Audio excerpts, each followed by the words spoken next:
नमस्कार बच्चों, मैं आपके सामने आज एनसीईआरटी 10th क्लास का गणित का जो पेपर है उसका जो अध्याय 10 है, जिसमें से अध्याय 10 में से कौन से महत्वपूर्ण वस्तुनिष्ठ प्रश्नों को पूछा जा सकता है उनको लेकर मैं यहाँ पे आया हूँ। चलिए देखते हैं अध्याय 10 में जो अपना अध्याय 10 है व्रत, इससे कौन कौन से क्वेश्चन यहाँ पे वस्तुनिष्ठ प्रश्न बन सकते हैं जो बच्चों को एग्जाम में फ़ायदा पहुँचा सकते हैं। तो सबसे पहले अपन लोग यहाँ एक चित्रों को देख लेते हैं। यहाँ पर एक रेखा और एक वृत्त के बारे में बात बताई गई है। ये देख सकते हैं ये रेखा जो है इस वृत्त से दूर है, मतलब इसमें कोई भी आपस में कोई संबंध नहीं है।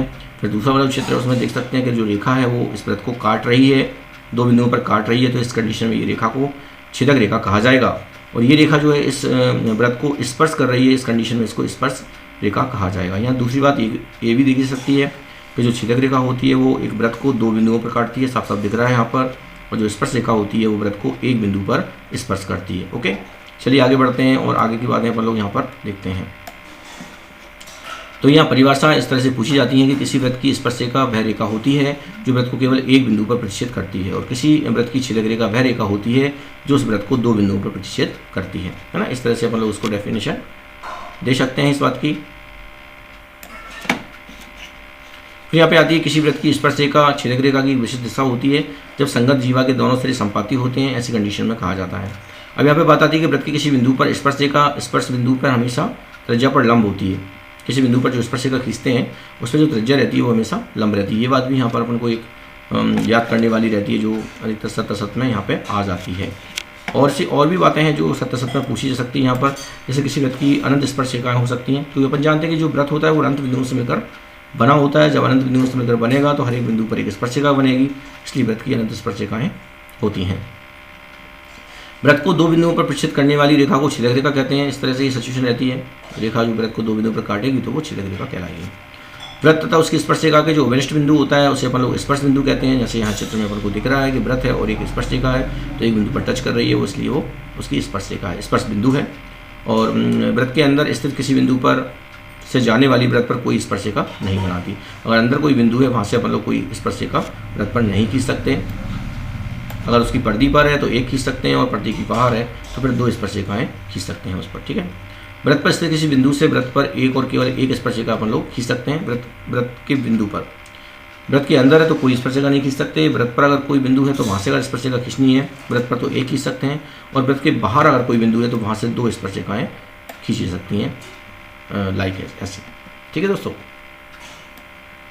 अब यहाँ पे वस्तुनिष्ठ प्रश्न आते हैं जो सभी इन्हीं अवधारणाओं से कनेक्टेड होंगे अपने वस्तुनिष्ठ प्रश्न, इनको भी अपन लोग यहाँ पे देख लेते हैं। चलिए दोस्तों, यहाँ पे देखा जाए 5 सेंटीमीटर त्रिज्या वाले एक वृत्त के किसी बिंदु P पर स्पर्श रेखा बिंदु रेखा PQ केंद्र से होकर जाने वाली एक रेखा से बिंदु Q पर इस प्रकार मिलती है कि OQ का मान 12 है। तो यहाँ सिचुएशन अपन देख पा रहे हैं कि यहाँ पे 5 सेंटीमीटर की त्रिज्या वाली ये त्रिज्या है, और ये उसे जाने वाली जो एक रेखा है OQ, वो स्पर्श रेखा अपनी PQ है यहाँ पर, तो ये 12 दे रखा है यहाँ पर। तो बात यहाँ पे आती है कि यहाँ अगर 90 का कोण यहाँ बनता है, तो वैसे अपन जानते हैं कि जो त्रिज्या रहती है उस स्पर्श रेखा पर लंब रहती है, 90 का कोण यहाँ बनेगा P पर, है ना। तो इसके सामने की भुजा लंब ये कर्ण होगी, है ना। कर्ण और यहाँ पे अपन को दे रखा है, कह सकते हैं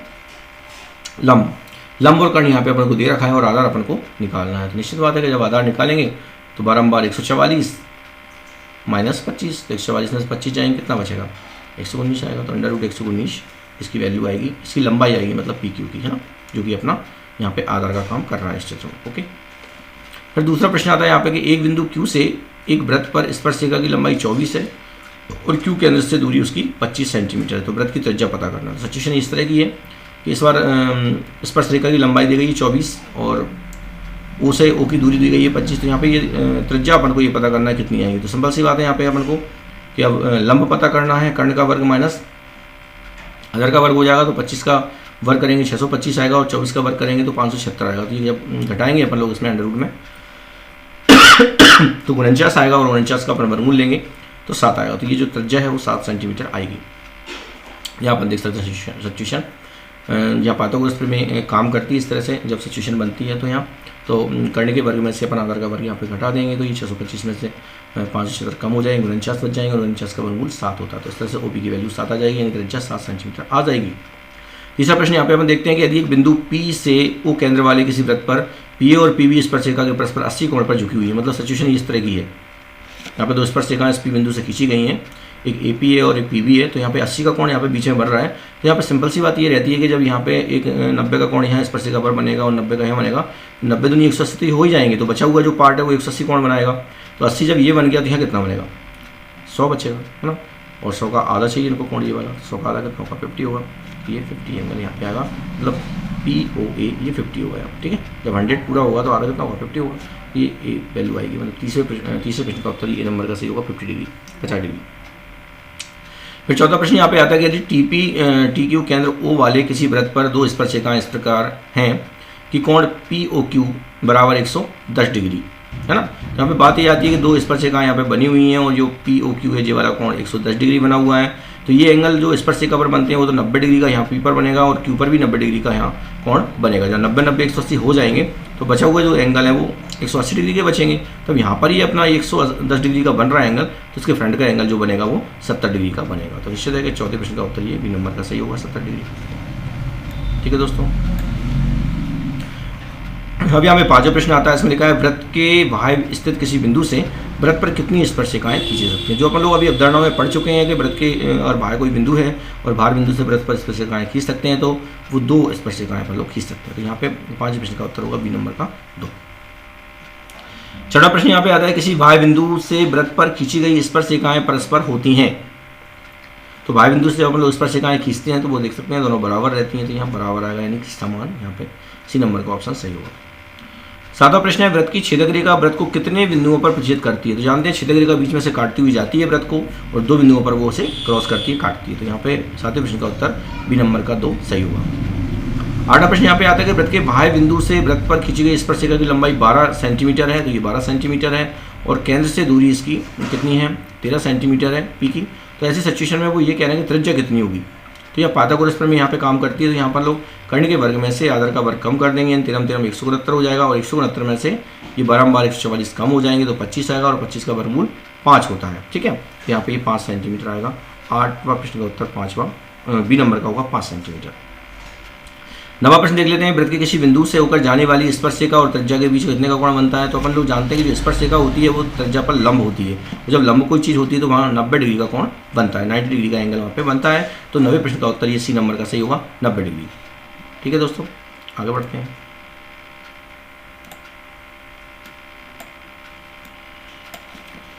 फिर यहाँ पे आता है रिक्त स्थान की पूर्ति कीजिए। तो किसी वृत्त की स्पर्शिका उसे एक बिंदु पर प्रतिच्छेद करती है, सही बात है। स्पर्शिका जो होती है एक बिंदु पर टच करती है वृत्त को, तो यहाँ पे 1 भरा होगा, ठीक है।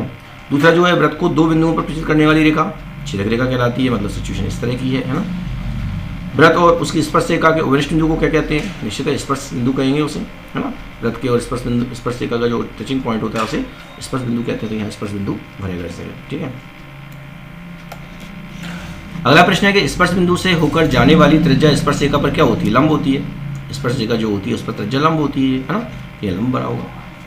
वृत्त के केंद्र से जीवा पर डाला गया लंब वृत्त को जीवा को 2 बराबर भागों में बांटता है। यहाँ पर 2 आ जाएगा, क्योंकि अपन जानते हैं कि जब अपन लोग किसी जीवा पर केंद्र से लंब डालेंगे तो ये 2 हिस्से में कट जाता है ना, 2 बराबर भागों में कट जाता है। यहाँ पर 2 आएगा, ओके।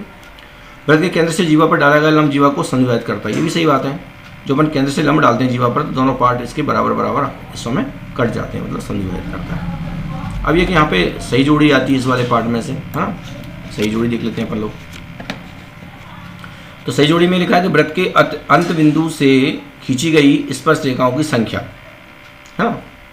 तो अंत बिंदु मतलब अंदर कोई बिंदु रहता है तो उस कंडीशन में कोई स्पर्शिका बनती ही नहीं है, तो क्या लिखेंगे अपन लोग यहाँ पर 0, है ना। स्पर्शिकाओं की संख्या 0 होगी, ओके। वृत्त के किसी बिंदु से खींची गई स्पर्शिकाओं की संख्या, वृत्त के किसी बिंदु से तो एक ही खींचेगी स्पर्शिका, है ना। तो ये 1 आएगी, यानी कि ये पहला वाला सही है इसका ना। वृत्त के बाह्य बिंदु से वृत्त पर खींची गई स्पर्शिकाओं की संख्या 2 होती है, जो कि 2 नंबर का सही होगा। वृत्त को 2 बिंदुओं पर प्रतिच्छेद करने वाली रेखा को अपन लोग छेदक रेखा कहते हैं, मतलब 2 नंबर का ये सही होगा, है ना। वृत्त पर स्पर्शिकाएं खींची जा सकती हैं। अब वृत्त अनंत बिंदु चूंकि बना होता है तो वृत्त पर स्पर्शिकाएं भी अनंत खींच सकते हैं, तो ये स नंबर सही होगा, अनंत, ठीक है। अब ये आते हैं एक शब्द में या एक वाक्य में उत्तर देने वाले प्रश्न आते हैं यहाँ पर। तो पहला प्रश्न है वृत्त के 2 बिंदुओं पर प्रतिच्छेद करने वाली रेखा को क्या कहते हैं। 2 बिंदु प्रतिच्छेद करती है छेदक रेखा कहते हैं उसको, ये छेदक रेखा इसका आंसर होगा। सिचुएशन कुछ इस तरह होगी, लाइक एक चित्र जैसे, है ना। दूसरा है वृत्त के एक बिंदु पर स्पर्श प्रतिच्छेद करने वाली रेखा को क्या कहते हैं। तो एक बिंदु पर जो प्रतिच्छेद करती है वो स्पर्शिका कहलाती है। सिचुएशन ऐसी होगी, इसी तरह से, है ना। अब यहाँ पे सत्य वाले क्वेश्चन आते हैं, तो इनको देख लेते हैं हम लोग। पहला प्रश्न है सत्य में कि वृत्त को दो बिंदुओं पर प्रतिच्छेद करने वाली रेखा छेदक रेखा होती है। सही बात है, सत्य कथा नहीं है। वृत्त को एक बिंदु पर स्पर्श करने वाली रेखा को स्पर्शिका कहते हैं। ये भी सही बात है। किसी बाह्य बिंदु से वृत्त पर स्पर्शिकाओं की संख्या बराबर होती है। ये भी सही बात है। स्पर्श बिंदु से होकर जाने वाली त्रिज्या स्पर्शिका के बराबर होती है। ये गलत बात है, ये गलत बात है ना अकॉर्डिंग अवधारणा के अनुसार ये गलत बात है। पांचवा है छेदक रेखा वृत्त को केवल एक बिंदु पर प्रतिच्छेद करती है। ये भी असत बात है। छेदक रेखा दो बिंदुओं पर करती है, तो यहाँ पे ये असत बात आ रही है। इन चित्रों को देखते हुए भी अपन लोग इसको कर सकते हैं। छठवा है वृत्त के बाह्य बिंदु से वृत्त पर दो स्पर्शिकाएं खींच जाती हैं। सही बात है, खींच सकते हैं। सातवां है वृत्त के केंद्र से जीवा पर डाला गया लंब जीवा को समविभाजित करती है। ये भी सही बात है। तो यहाँ पे अपन देख सकते हैं कौन सी सही बात है और कौन सी गलत बात है। जो सही बात है वो सत्य है और जो गलत बात है वो असत्य लिखनी है उसके सामने। ठीक है दोस्तों, तो इस तरह से अपन लोगों ने ये वाला पार्ट देखा। जो अध्याय 10 है उसका जो व्रत वाला जो चैप्टर था उसको अपन लोगों ने देखा और उसके बारीकी से जो अवधारणाओं को समझते हुए उसके वस्तुनिष्ठ प्रश्नों को अपन लोगों ने यहाँ सॉल्व किया। तो निश्चित है बच्चे अगर इसको देखेंगे वीडियो को तो निश्चित है उनको ये बात समझ में आएगी और इस चैप्टर में से पूछे गए महत्वपूर्ण वस्तुनिष्ठ प्रश्नों को वो आसानी से समझ पाएगा और एग्जाम में कर पाएगा। दोस्तों, तो अगर वीडियो आपको पसंद आई हो तो अपने दोस्तों में ज़रूर शेयर करें और मेरे चैनल को सब्सक्राइब करें। धन्यवाद साथियों।